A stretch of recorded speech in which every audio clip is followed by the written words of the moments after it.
سلیم احمد کی نشستوں میں باقاعدگی سے جو لوگ آیا کرتے تھے، باقاعدگی سے مراد یہ کہ تقریباً بلا ناغہ، تو ان میں ایک صاحب ایسے تھے جن سے سلیم احمد سمیت سب ڈرتے تھے، اور وہ صاحب تھے عزیر ہاشمی۔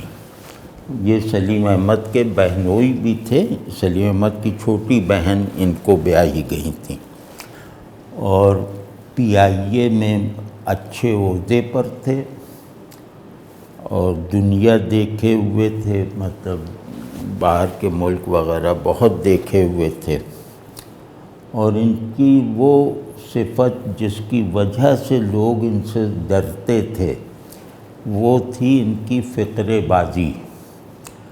یہ بلا کے فقرے باز تھے، اور کوئی فقرہ کسی پر انہیں سوجھ جائے تو اسے روک نہیں سکتے تھے۔ اب وہ چاہے کوئی بھی ہو، سلیم احمد ہوں، کوئی بھی ہوں، وہ اسے روک نہیں سکتے تھے۔ مثال طور پر ان کے وہ تھا کہ ایک مرتبہ سلیم بھائی سے کسی نے کہہ دیا کہ آپ کا دماغ تو سجاد میر کی موٹر سائیکل کی طرح ہے۔ تو سجاد میر جو اب ماشاءاللہ لاہور میں ہیں، یہ اس زمانے مجرد تھے، کنوارے تھے، عمر شادی کی گزرے ہوئے بھی کوئی 10 برس ہو گئے ہوں گے، تو لیکن یہ کہ انتہائی پیورٹن ٹائپ کے یہ آدمی تھے، تو ان کی موٹر سائیکل کے بارے میں کہا جاتا تھا کہ اس پہ کوئی خاتون نے ہاتھ بھی اس کو کبھی نہیں لگایا ہوگا، اور یہ کہ وہ بہت دور دور تک موٹر سائیکل پہ جایا کرتے، بہت سفر کرتے تھے موٹر سائیکل پہ، صحافی تھے۔ تو اس حوالے سے کہ بھئی آپ کا دماغ ہر وقت چلتا رہتا ہے، نہیں آپ سوچتے رہتے ہیں، تو اس میں کسی نے تشبیہ دے دی، سجاد میر بھی بیٹھے ہوئے تھے، کہ سلیم بھائی آپ کا دماغ تو بالکل سجاد میر کی موٹر سائیکل کی طرح ہے۔ تو اس پہ میں نہیں بولتا تھا زیادہ سلیم بھائی کے سامنے، تو میرے منہ سے نکل گیا بے ساختہ کہ، اور یہ معلوم ہے کہ سجاد میر کا موٹر سائیکل دن میں 2 مرتبہ خراب ہوتا ہے۔ اب عزیر ہاشمی یہاں بیٹھے ہوئے تھے برابری میں، اب سلیم بھائی نے خیر میرے فقرے پہ ہنسنا شروع کر دیا۔ اب اس کے بعد انہوں نے سلیم بھائی پر کوئی 5-7 فقرے جو ہیں وہ لڑکا دیے، اور ہر فقرہ ایسا تھا کہ سلیم احمد جو ہیں وہ یوں سمجھو کہ یوں کر کر کے ہنس رہے تھے، ہنسے جا رہے تھے، اور جیسے پناہ بھی مانگے جا رہے تھے۔ تو یہ کبھی ہو نہیں سکتا تھا کہ کوئی آدمی کسی پر بھی فقرہ کس دے مجلس میں اور عزیر ہاشمی چپ رہیں۔ مطلب وہ اگر آپ نے ایک کنکر اس کی طرف پھینکا ہے، کسی بھی آدمی کی طرف، وہ آدمی ان کے بھائی بھی ہو سکتے ہیں، تو وہ پوری چٹان لڑکا دیتے تھے اس آدمی پہ۔ تو اس طرح کے فقرے باز تھے، اور فقرے باز کے ساتھ ساتھ ذرا شرارتی بھی تھے، مطلب وہ اپنی عمر سے 20 برس کم تھے، مطلب لڑکوں کی طرح جیسے شرارتی بھی تھے۔ تو اب اس میں ایک جیسے واقعہ ہوا، لیکن ہاں پہلے میں ان کے ذرا تعارف اس طرح کر بتا دوں کہ ان کی کیا کیا صفات تھیں۔ تو ایک تو فقرے بازی، لطیفے بازی، یہ اس میں یہ طاق تھے، مطلب ہم دونوں میں کوئی بھی ان کی ٹکر کا نہیں تھا، نہ سینئرز میں نہ جونیئرز میں۔ پھر ان کو ہارر کا بہت شوق تھا، ہارر فلمیں دیکھنا، ہارر کتابیں پڑھنا، کسی کے بارے میں معلوم ہو جائے کہ یہ جنات سے ملوا سکتا ہے، اس کے پاس دوڑے چلے جانا، کسی کے بارے میں یہ پتہ چل جائے کہ اس کے ساتھ کوئی آصیب وغیرہ کا معاملہ ہوا ہے، اس کی طرف دوڑنا، حتیٰ کہ یہ معلوم ہو جائے کہ فلاں گھر آصیب زدہ ہے، تو وہاں یہ گھنٹوں کھڑے رہتے تھے۔ مطلب عجیب سا شوق تھا، اور یہ ڈرنے سے، یہ نہیں کہ بہت بہادر تھے، یہ ہم سے زیادہ ڈرتے تھے ان چیزوں سے، کتوں سے اور جن بھوت سے، لیکن یہ اپنے ڈرنے سے لطف اندوز ہوتے تھے، مطلب کانپ رہے ہیں اس طرح اور اس میں بھی لطف اٹھا رہے ہیں۔ وہ جب وہ دیکھتے تھے، اس زمانے میں VCR تھا تو اس میں ہارر فلمیں دیکھتے تھے تو کانپتے تھے، ڈر لگ رہا ہوتا تھا، لیکن بس وہ کبھی آنکھ یوں بند کر لیتے تھے پھر تھوڑی دیر بعد، لیکن بہرحال ان کو جیسے ڈرنے کی کیفیت پسند تھی۔ اور پھر یہ کہ مرض کی حد تک صفائی پسند تھے، بہت خوش لباس، بہت صفائی پسند، اور مطلب ان کے کپڑے آپ یوں سمجھیں کہ میلے ہوئے بغیر دھوبی کے پاس جاتے تھے، تو اور بہت خوش ذوق آدمی تھے۔ پھر اس کے ساتھ ساتھ شعر فہمی اور شعر کے حسن و قبح پر فوراً پہنچ جانا، یعنی شعر جیسے جو لوگ مشاعرے میں شعر فہم سامعین کی حیثیت سے شریک ہوتے ہیں اور شعراء ان سے گھبراتے ہیں کہ یہ ہماری کوئی غلطی نہ پکڑ لیں، یہ ان میں سے تھے۔ کراچی میں اس وقت 2 حضرات ایسے تھے جن سے اچھے بھلے شعراء ڈرتے تھے، ایک تھے میر جواد صاحب، وہ رضویہ سوسائٹی میں رہتے تھے اور نابینا تھے، ان سے بھی شعراء بہت ڈرتے تھے۔ وہ شاعر نہیں تھے لیکن بس سننے جاتے تھے اور ہوٹنگ کر دیتے تھے جہاں غلطی بتانی ہو۔ اور ایک یہ عزیر ہاشمی، تو لیکن شعر کا ذوق بہت اچھا تھا۔ پھر ان سب کے باوجود نہایت رقیق القلب تھے، مطلب کوئی بھی افسوس والی بات، کوئی بھی غم میں ڈال سکنے والی بات اگر ان کے یہ سن لیں یا ایسا کوئی واقعہ دیکھ لیں تو ان کا رونا رکتا نہیں تھا۔ بہت زیادہ مطلب مجھے کوئی ہفتہ کم از کم یاد نہیں ہے، میں ان کا سب سے قریبی تھا سلیم بھائی کے حلقے میں، تو مجھے ایک ہفتہ مسلسل ایسا یاد نہیں ہے کہ جب میں نے انہیں روتے ہوئے نہ دیکھا ہو۔ ایسے کہ میں نے کہا میری والدہ کا انتقال 25 برس پہلے ہو گیا، اسی پہ رونے لگے۔ ایک مرتبہ میرے کپڑے وپڑے چوری ہو گئے، میں نکل نہیں پا رہا تھا، تو یہ آئے، انہوں نے پوچھا بھی آئے کیوں نہیں 2 دن سے، میں نے بتایا، تو بھاگ کے گئے اور قمیص وغیرہ اور کپڑے اپنے جو بہت اعلیٰ کوالٹی کے وہ لائے اور کہا کہ اچھا پہنو، اور یہ 3 جوڑے ہیں۔ تو میں جب پہن چکا تو گلے مل کے رونے لگے۔ اب میں کہا اب کیا رونے کی بات ہو گئی؟ کہ نہیں یار یہ دنیا عجیب جگہ ہے، بتاؤ کپڑے بھی کوئی چوری ہوتے ہیں، اور 2 دن تم جس طرح رہے ہوگے، مطلب باہر نکلنے کے کپڑے نہیں تھے، سونے کے تو کپڑے تھے، تو مطلب اس طرح کے تھے، رونے کا جیسے بہانہ ڈھونڈتے تھے۔ اور حد درجہ فیاض اور اپنی فیاضی کو چھپانے والے، حد درجہ احسانات کرتے رہنے کی عادت رکھنے والے، اور احسانات چھپاتے ہی نہیں تھے، خود بھی بھول جاتے تھے، مطلب کچھ دن بعد خود بھی بھول جاتے تھے۔ اور ایسا کبھی نہیں ہوا کہ اب مجھ پہ تو ان کے کوئی 100-200 احسانات ہوں گے، تو میں ان سے چھوٹا بھی تھا، ظاہر ہے وہ مجھ سے کم از کم 25 برس تو بڑے ہوں گے، تو میں ان سے بالکل برابری کے ٹرمز پہ رہتا تھا۔ تو وہ ابھی قصے سناتا ہوں۔ تو مجھے اب جیسے یہی 3 جوڑے لے آئے، کبھی پیسے دے دیے، کبھی مالک مکان کو کرایہ مجھے بتائے بغیر دے دیا، اور کبھی کہیں کھڑے ہو کے کہا کہ اچھا یہاں ڈنر کرتے ہوئے چلتے ہیں، کبھی سگریٹ کے پیک وہ کارٹن لے کے دے دیا، تو اس طرح کے تو سینکڑوں ہوں گے۔ لیکن مجھے کبھی بھی احساس نہیں ہوا کہ یار میں ان کے زیر احسان ہوں، ان سے اختلاف نہیں کرنا چاہیے یا ان کے آگے مؤدب رہنا چاہیے، کبھی نہیں، بالکل اسی طرح لڑائی جھگڑا چلتا رہتا تھا۔ اور وہ مطلب یہ ان کی خوبی، ہماری تو یہ بدتمیزی کہلاتی اگر ہمارا محسن عزیر ہاشمی کے علاوہ کوئی اور ہوتا تو یہ۔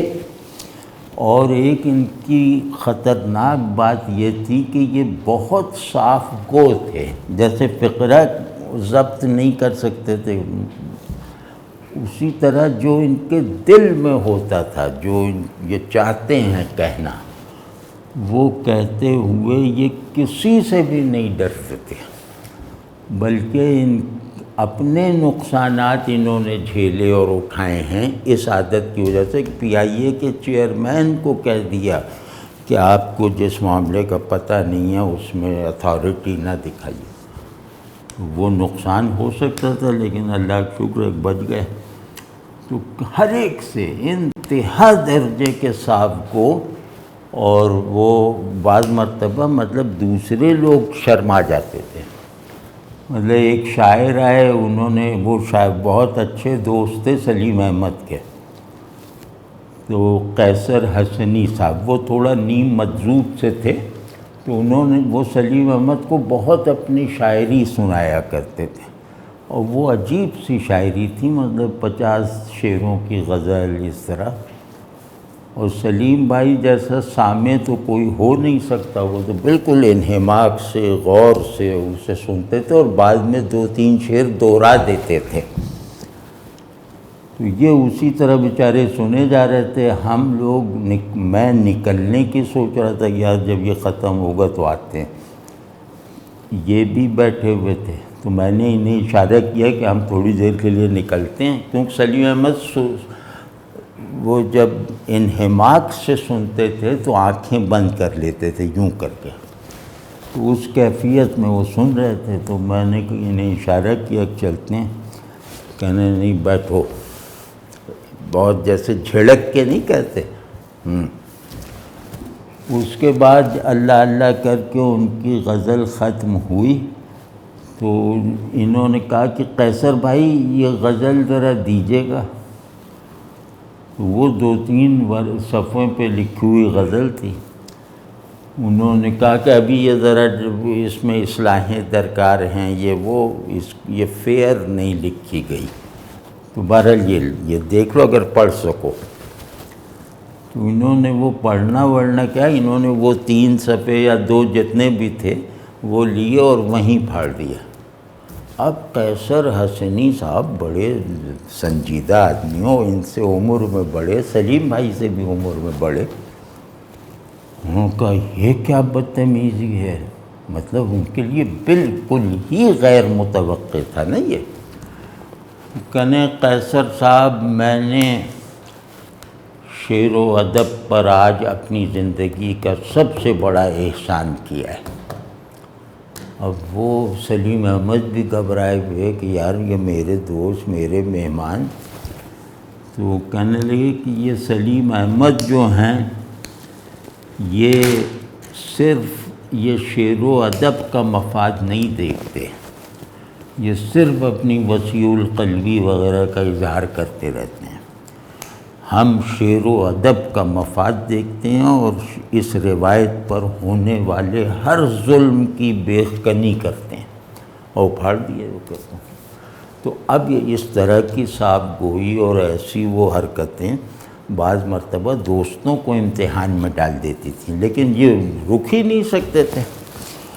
اور لیکن ایک دینی موضوعات میں یہ نہایت پرشوق سامع تھے، یعنی کہ ان کے لیے سب سے دلچسپ موضوعات دینی ہوا کرتے تھے، جو رات بھر یہ سنتے یا بولتے رہتے تھے، اور علماء کی یہ بہت زیادہ تعظیم اور قدر کرتے تھے، بہت بالکل جھک جاتے تھے، اور وہاں یہ سب چیزیں جیسے ان سے الگ ہو جاتی تھی، فقرے بازی، وہ شرارتی انداز میں دوسروں کو دیکھنا، یہ سب بالکل اس طرح کر کے، اور رومال ہوتا تھا وہ سر پہ باندھ لیتے۔ تو ان کا جو میرے ساتھ تعلق میں ایک خصوصیت جو تھی وہ یہ تھی کہ ان کا گھر اور میرا گھر وہ کوئی 2 کلومیٹر کے فاصلے پر تھا۔ تو میں رہتا تھا وہ 20 نمبر انچولی میں، یہ رہتے تھے 17 نمبر سمن آباد میں، فیڈرل بی ایریا میں۔ اب ہوتا یہ تھا کہ میں بھی روز سلیم بھائی کے یہاں جاتا تھا، میں تو تقریباً سلیم بھائی کے پڑوسی تھا، یہ بھی روز آتے تھے، محلہ سمجھیں ایک تھا۔ تو یہ چھڑی لے کر آتے تھے، واکنگ سٹک ذرا مضبوط سی۔ تو جب رات کو 1 بجے سے پہلے تو شاید ہی فارغ ہوتے ہوں، تو جب 1 بجے ہم لوگ باہر نکلتے تھے تو اب یہ کہتے تھے کہ یار مجھے ذرا چھوڑو، راستہ سنسان ہے، کتوں سے بہت ڈرتے تھے، میں بھی ڈرتا تھا۔ وہ کہنے یار ذرا گھر تک چھوڑو۔ اب میں 2 کلومیٹر چل کے ان کے گھر گیا، وہاں پہنچ کر تھے لیکن اب تمہیں بھی تو واپس جانا ہے۔ وہ کہہ کہ وہ اگر اگلے دن چھٹی ہے، مطلب یہ ذرا مجبوری ہوتی تھی کہ اگر چھٹی نہیں ہے تو یہ مجھے وہاں روک لیتے تھے یا روکنے پر زور لگاتے تھے کہ رات رہ جاؤ، اور میں کتنی راتیں ان کے گھر میں اس وجہ سے رہا ہوں۔ اور اگر اگلے دن چھٹی ہے تو کہتے یار اب میں کس دل سے گوارا کروں کہ تم چلے جاؤ گے، اور چلو میں بھی، یہ چھڑی ہے اور یہ وہ پھر آتے تھے۔ اب ظاہر ہے جب میرے گھر پہنچ گئے تو میرے گھر میں تو انہیں ٹھہرانے، ایک کمرہ تھا، ٹھہرانے کی بھی جگہ نہیں، تو پھر میں کہتا تھا اب کیا کر سکتے ہیں، اب چلیے۔ پھر واپس جا کے میں انہی کے گھر پہ رہ جاتا تھا۔ یہ مطلب معمول تھا، اور راستے میں وہ چوکنا ہو کر چلنا، چھڑی کو زور زور سے دبائے رکھنا، جیسے کوئی بہت خطرات میں سے گزر رہا ہو کہ کہیں سے کتا نہ آ جائے۔ تو ایک مرتبہ ایک میدان سا تھا یوسف پلازا کے برابر میں، خالی میدان، تو ہم لوگ وہاں سے گزر رہے تھے تو اندھیرے میں ایک چیز نظر آئی بڑی سی، کہنے یار یہ کتے کی وہ نسل ہے جس کے کاٹنے کا کوئی علاج نہیں، اینٹیڈوٹ ہے ہی نہیں۔ میں نے کہا وہ کون سی نسل؟ کہنے وہ نسل ایک ہے، وہ ابھی نام بتاتا ہوں تھوڑی دیر میں۔ اور ہم دونوں ڈر کے، دونوں ایک سے ایک بڑھ ایک کے ڈر رہے تھے، تو تھوڑی دیر 15 منٹ کھڑے رہے کہ یہ کسی طرح ادھر ادھر ہو جائے۔ اس کے بعد اس میں کوئی حرکت ہی نہیں ہو رہی تھی، اندھیرا بھی تھا۔ تو میں نے کچھ ہمت کر کے تھوڑا سا آگے بڑھ کے اسے 2-3 مرتبہ پتھر مارے، تو تیسرا پتھر اس کو لگ گیا تو وہ ٹن کی آواز آئی، جیسے پتھر سے پتھر ٹکرانے کی۔ تو کہنے لگے ارے وہ ابھی تو تھا یہاں۔ میں نے کہا نہیں یہ ٹکڑا پڑا تھا، کوئی پتھر کا بڑا سا ٹکڑا۔ کہنے یار ٹھیک ہے غلط فہمی ہو گئی، لیکن یہ یاد رکھنا اس نسل کو، ابھی میں چل کے تمہیں دکھاتا ہوں اس کے بارے میں لٹریچر، تو اگر ایسی کوئی شبیہ راستے میں کبھی نظر آئے تو ادھر ادھر ہو جانا۔ خیر چلے گئے ہم لوگ۔ تو اسی طرح ایک گھر تھا جس کے بارے میں مشہور تھا، اور غالباً آج بھی مشہور ہے، لوگ جا کے دیکھ سکتے ہیں، وہ 16 نمبر فیڈرل بی ایریا میں یوسف پلازا کی پشت پر ایک مسجد ہے، مسجد نعمان، عین اس کے سامنے وہ گھر بنا ہوا ہے جو اس زمانے کے رواج کے مطابق بہت عمدہ کنسٹرکشن اور بیسمنٹ بھی بنی ہوئی ہے۔ مطلب وہ جب ہم نے دیکھا تھا تو وہ 20-25 سال سے خالی تھا، اور اطلاع یہ ہے کہ آج بھی وہاں کوئی نہیں رہ سکتا۔ وہاں سے واقعی گزرتے وقت ایک عجیب جھرجھری سی آتی، تو بالکل سڑک کے کنارے پہ بنا ہوا تھا اور سامنے ہی مسجد۔ تو میں نے ان سے کہا کہ عزیر بھائی ایک عجیب گھر ہے، تو یہ شوق کے مارے ان کی سانسیں پھول گئیں، تو کہنے چلنا چاہیے۔ تو میں نے کہا ہاں چلتے ہیں۔ تو میں اٹھنے لگا نا تو کہنے نہیں ایسے نہیں جاتے، پورا ایک اس کا پروٹوکول ہوتا ہے۔ میں نے کہا کیا پروٹوکول ہوتا ہے؟ کہنے اندھیرا ہو جانے دو، ابھی تو دن ہے نا، وہ اندھیرے میں جائیں گے۔ میں کہا ٹھیک ہے۔ تو اندھیرے میں وہاں گئے ہمارے ساتھ، اور بالکل ان کو دیکھ کے لگ رہا تھا کہ یہ گھر یقیناً آصف زدہ ہے، چاہے وہ ہو یا نہ ہو۔ یہ مطلب جی ان کے دانت بج رہے ہیں، ہاتھ پاؤں یوں ہل رہے ہیں، اور کوئی ورد سا ہے وہ پڑھے جا رہے ہیں، اور میں کہوں کہ چلیں تو کہنے، اور وہ پھر تھر تھر کانپنا شروع ہو گئے۔ اس طرح کی یہ عجیب طرح کی ایک شخصیت تھی، لیکن شفاف، صاف ستھرے، دوستی کی حد پر پہنچے ہوئے مخلص دوست۔ تو ایک مرتبہ جو ہے اس زمانے میں کراچی میں، اگر میری عمر کے لوگ جو کراچی میں ہیں وہ بتا سکتے ہیں کہ ایک صاحب کی بہت شہرت تھی، رضوی جادوگر۔ تو رضوی جادوگر ایک صاحب تھے جو جادو کراتے تھے۔ تو ان کو منظر امام نے نہیں، ان کو حمایت علی شاعر نے دریافت کیا۔ یہ میں اپنا واقعہ بتا رہا ہوں کہ میں کوئی رات 12 ساڑھے 12 بجے شاہ فیصل کالونی کے 1 نمبر سے اپنے گھر یعنی 3 نمبر جا رہا تھا۔ تو رات تھی، 12:30 بجے تھے۔ تو وہاں ایک پان کی دکان پہ حمایت علی شاعر اور 5-6 لوگ، حمایت علی شاعر بھی اس زمانے میں شاہ فیصل کالونی میں رہتے تھے۔ تو یہ لوگ کھڑے ہیں، ایک جیسے گھیرا سے ایک آدمی کے گرد ڈال رکھا ہے۔ تو حمایت علی شاعر کی نظر مجھ پہ پڑی تو کہنے ارے جلدی آؤ جلدی آؤ۔ اب حمایت علی شاعر کے بارے میں خیال رہے کہ وہ بالکل مارکسسٹ تھے، بالکل نان بیلیور تھے اس زمانے میں، اور بہت زیادہ وہ سائنٹیفک ریزننگ اور اس طرح کے لفظ بولا کرتے تھے۔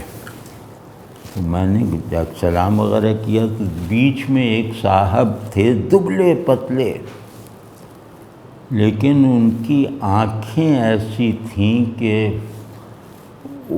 مطلب انہیں زیادہ دیر تک آنکھوں میں آنکھیں ڈال کے نہیں دیکھا جا سکتا، بالکل جیسے ایک ڈراؤنے مردے کی آنکھیں۔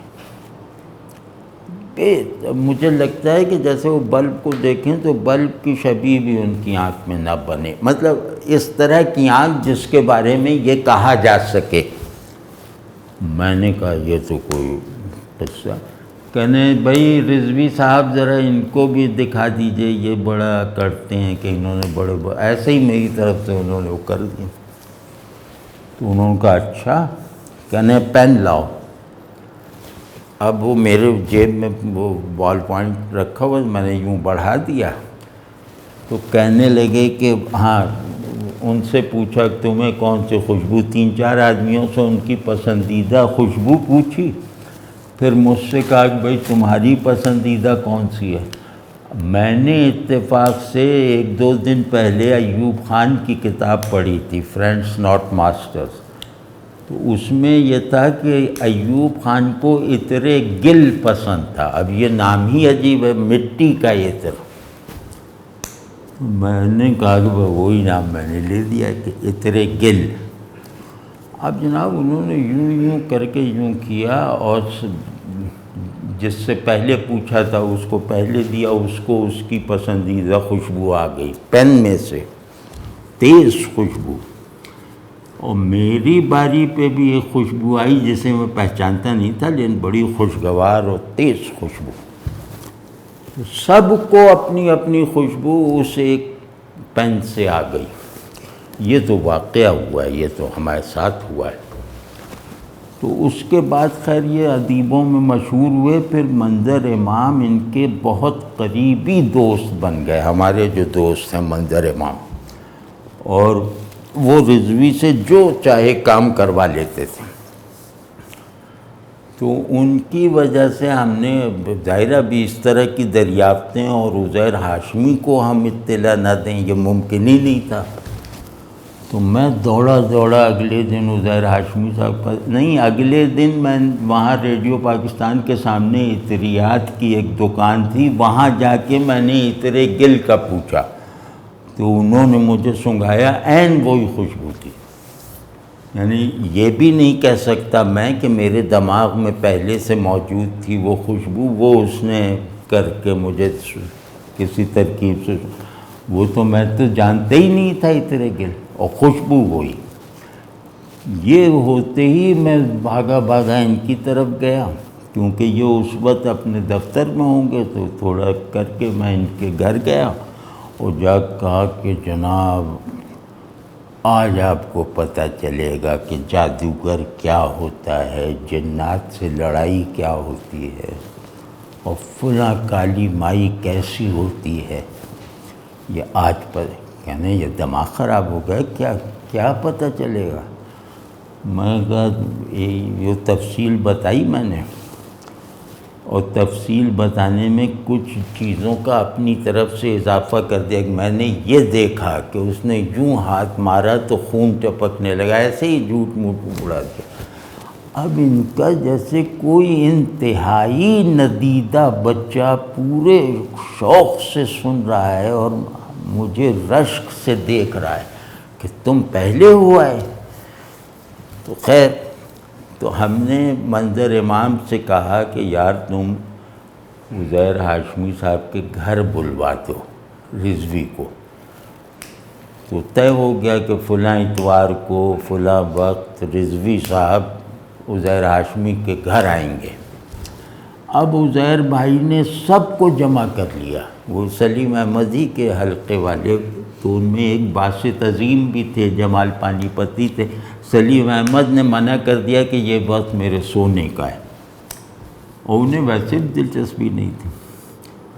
تو سب لوگ ہیں اور ایک پورا ماحول، انہوں نے اگربتیاں سلگا کے اور ماحول بنا دیا. تو اب وہ رضوی جو آیا تو اس کی آنکھیں تو واقعی ایسی تھیں کہ آدمی کی ریڑھ کی ہڈی میں جیسے لگتا ہے کہ برف دوڑ گئی. واقعی ایسا خوف آتا تھا اس کو دیکھ کے، اور ہر مرتبہ آپ کو خوف محسوس ہوا، مطلب زیادہ دیر آپ اس کی آنکھوں میں آنکھیں نہیں ڈال سکتے تھے. وہ آیا تو وہ تو اپنے دیکھنے ہی میں وہ خود ہی بھوت لگ رہا تھا. اب وہ آ کے بیٹھا، اس نے مسکرا کے ان لوگوں کو یوں کر کے دیکھا تو یہ تو بالکل ہی ڈھیر ہو گئے، اور سب کہہ رہے ہیں یار خیریت رہے گی نا. تو منظر امام سب کو تسلی دے رہے تھے، نہیں ہمارا دوست ہے، یار ہے وہ. نہیں تو آج جو ہے آپ کو یہ ایک کمال اس کا دیکھ سکتے ہیں، زیادہ نہیں، کیونکہ اس پر بہت بوجھ پڑتا ہے اپنے آئٹمز دکھاتے ہوئے. تو عزیر ہاشمی نے کہا کہ بھائی آپ آدمی کو کرسی یا صوفے پہ بیٹھا بیٹھا معلق کر سکتے ہیں یوں. تو اس نے کہا یہ تو کوئی بات ہی نہیں، کس کو کرنا. جیسے ہی اس نے یوں سر گھما کہا کس کو کرنا ہے، تو میں یہ کہتے کہتے رہ گیا کہ مجھے کرنا ہے، کیونکہ سب لوگوں نے ڈرنا شروع کر دیا کہیں مجھے نہ کرتے. تو عزیر ہاشمی نے اس وقت اپنی لرزتی ہوئی آواز میں کہا کہ یہ باسط عظیم کو کر دیں. اب باسط عظیم بہت موٹے اور بھاری تھے، ان کا بس اس کو آپ نے کر دیا تو سمجھے ہم سب کو اکٹھا آپ نے کر دیا. اب باسط عظیم بھاگنے لگے، ان کو بڑی مشکل سے پکڑنے کی کوشش کی کہ نہیں میں نہیں ہوتا.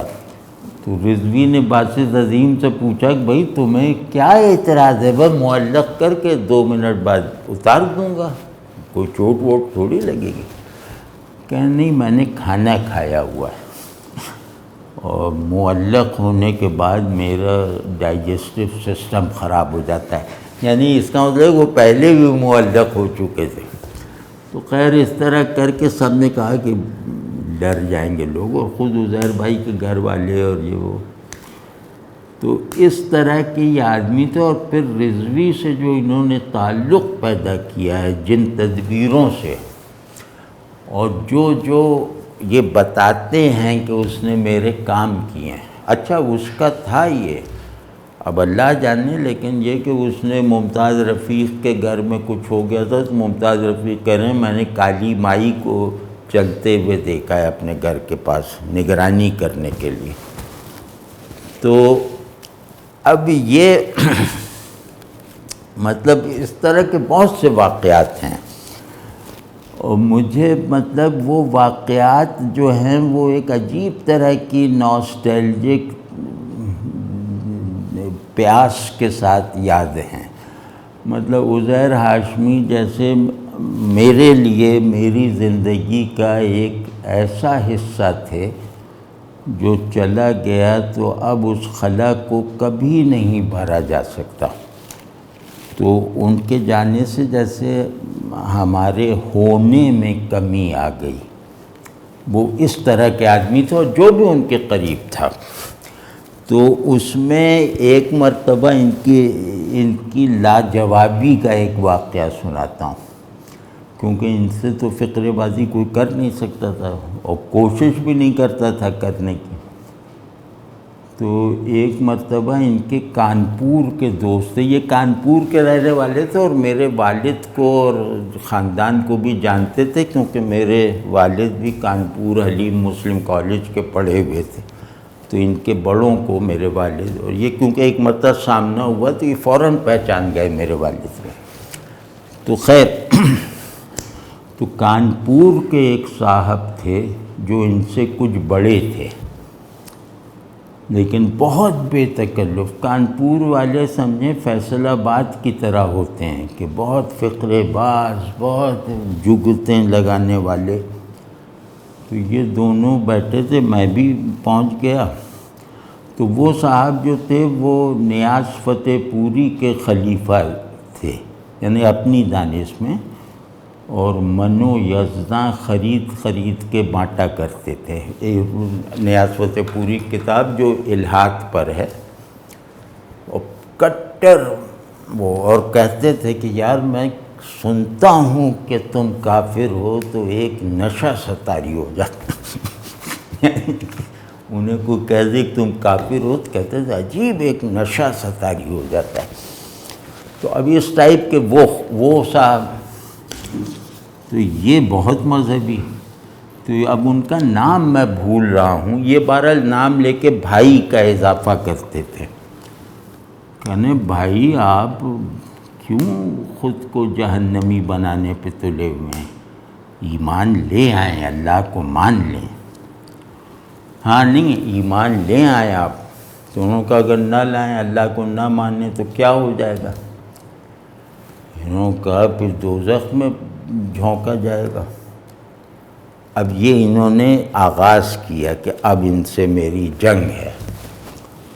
انہوں نے ان کو یوں غور سے ایسے دیکھا اور کہا کہ یار دوزخ تو یہاں سے کم عذابناک ہوگی نا، وہاں کم از کم تم تو نہیں ہوگے، کہ تم جہنم کے تمام عذابوں سے بڑا عذاب ہو میرے لیے۔ تو جب تمہیں بھگت لیا ہے تو پھر جہنم میں کیا ہوگا اس سے زیادہ۔ اس پہ جو یہ لاجواب ہوئے ہیں، ہو اور میری طرف دیکھ کے جیسے غصے سے دیکھ رہے ہیں کہ تم کیوں سن رہے ہو، مطلب اس انداز سے دیکھا۔ تو زندہ لوگ، سچے لوگ، فطرت سے قریب لوگ، دوسروں کی خوشی کو مقدم رکھنے والے لوگ، اپنی پریشانیوں میں کسی کو بھی شریک نہ ہونے دینے والے لوگوں میں سے ایک ہمارے عزیر ہاشمی تھے۔ ان کے کم عمری ہی میں بال سفید ہو گئے تھے، سارے بال سفید، وہ ان کے بیٹے کے بھی ہو گئے تھے۔ تو یہ اپنی عمر سے بڑے لگتے تھے اور اس کا جو ہے یہ عجیب طرح سے استعمال بھی کرتے تھے سفید بالوں کا۔ تو وہ خیر الگ باتیں ہیں۔ وہ تو بہرحال ان کے، میں نوشیرہ میں تھا، پھر گیا تو میرا معمول تھا کہ میں سلیم بھائی کے گھر جانے سے بھی پہلے ان کے گھر جاتا تھا اور پھر ہم دونوں مل کے جایا کرتے تھے۔ تو میں حسب معمول ان کے گھر گیا، بس اسٹیشن سے اترا، گھر میں سامان رکھا، 10-20 منٹ گزارے اور ان کے گھر آ گیا۔ تو دیکھا تو یہ بہت اداس، تو میں نے کہا خیریت ہے؟ وہ رنگ ہی نہیں تھا ان کا۔ تو کہنے یا تمہیں نہیں پتہ چلا؟ میں کہا نہیں، کیا ہوا؟ میں بھی گھبرا گیا۔ کہنے مجھے کینسر ڈائیگنوز ہوا ہے۔ اب وہ زمانہ ایسا تھا کہ وہ موبائل وغیرہ نہیں تھے، ہم رہتے بھی جنگل میں تھے، بشام میں۔ تو میرے تو پاؤں تلے سے کی زمین نکل گئی۔ اب مجھے کچھ بھی سمجھ میں نہ آئے کہ میں کیا اظہار کروں، یہ اس خبر کو سن کے ان کو کیسے تسلی دوں۔ میں بھی خاموش بیٹھ گیا اور میں ان سے انہی جتنا اداس و پریشان ہو گیا۔ اور اس وقت ان کی عمر 50-51 سال ہوگی، 52 سال۔ خیر تھوڑی دیر بعد یہ خود ہی اپنے اس سے نکلے اور کہا چلو یا سلیم کے یہاں چلتے ہیں۔ تو وہ آغاز تھا۔ اس کے بعد 1 سال کے اندر وہ جیسے بڑھتا گیا، اب زیادہ تیز رفتاری سے بڑھا، پھر انہیں بقائی ہاسپٹل میں داخل کیا گیا۔ اب وہاں داخل ہیں، اب جسم میں جان ہے، طاقت ہے، لیکن وہ اندر گلے کا کینسر تھا۔ تو وہ داخل ہوئے تو رات کو لوگ ان کی عیادت کے لیے پہنچے تو ان کے ساتھ مل کے بیٹھ کے گپیں لگانے لگے اور نیچے جا کے ہوٹل میں کھانا کھانا، ویسے ہی پرانے عزیر ہاشمی بن گئے، وہ مریضوں کا لباس پہنے ہوٹل میں بھی چلے گئے۔ تو سب لوگ ظاہر ہی بڑی ہمت کی بات ہے، سب لوگ مطلب عجیب اس میں، اور رونا ضبط کرنا مشکل ہو گیا۔ اور یہ بالکل عزیر ہاشمی وہی سگریٹ اور یہ وہ سگریٹ بالکل نہیں چھوڑی۔ اس رات کو یہ کوئی 12-12:30 بجے اپنے بستر پہ آئے ہیں، چھوڑا ان کے دوستوں نے انہیں، اور ابھی خدا حافظ کہہ کے دوست ان کے نیچے نہیں اترے تھے کہ خبر آ گئی کہ یہ رخصت ہو گئے۔ وہ ہوا یہ کہ یہ جیسے ہی وہ دوست باہر گئے تو ان کو ایک وامٹنگ ہوئی بہت شدید، تو وہ وامٹ کر کے بس ان کی جان نکل گئی۔ اور یوں سمجھنا چاہیے کہ اللہ نے ان کو کوئی تکلیف دیے بغیر بلایا ہے، ایک ڈراؤنے مرض میں مبتلا ہو جانے کے باوجود۔ تو مجھے بہت امید ہے، امید کیا اگر سچ کہوں تو مجھے یقین ہے کہ وہ ان کی برزخی زندگی بھی ہنستے کھیلتے گزر رہی ہوگی۔